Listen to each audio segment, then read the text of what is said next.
Every single process model that you create is part of a larger ecosystem, an ecosystem of dependency and relationships. It definitely is, because in real life, your processes are related to one another. In this video, we talk about what that ecosystem framework is and how to place your models in there. So let's get right into it.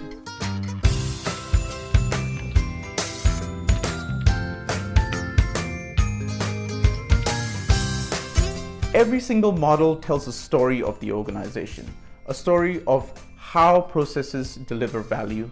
However, on its own, it may not fully describe what's going on. More specifically, it may not describe the relationships and the dependencies, which means that each process model that you create on its own may not be able to show you an impact caused at the start of the process and its effects downstream. The way process models are linked to one another is through relationships and dependencies. And to show that, we use the process architecture. The process architecture is the 30,000-foot view of the value that your organization delivers to its external and internal stakeholders. The process architecture can be thought of as a set of processes that can be categorized in three areas.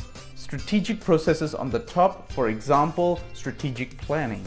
Then in the middle of that architecture, you have your core processes. Your core processes are the processes that set you aside from your competitors. For a university, it may be how they create graduates, on the quality of those graduates. And finally, the support processes. Support processes are required to carry out the core processes, and these are in the form of your finance processes, IT processes, HR processes, not organizational units, but processes. So in this process architecture, every single one of your process models needs to be connected. The connections can be thought of in the form of relationships and dependencies.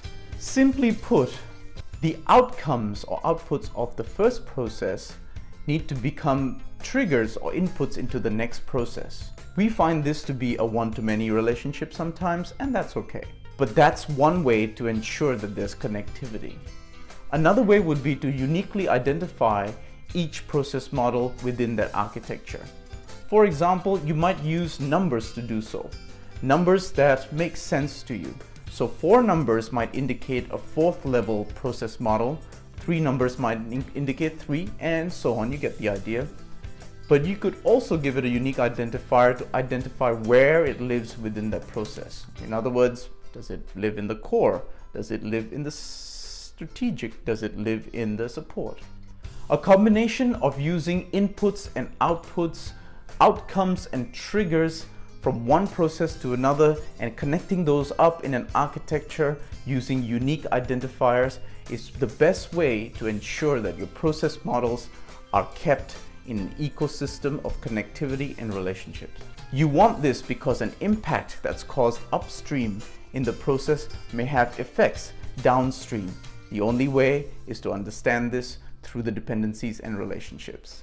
If you like this video, give it a thumbs up. Subscribe to this channel to get more updates on videos like this. Connect with me on LinkedIn, Twitter, and subscribe to our newsletter if you'd like to hear more about what we have to say. Till next time.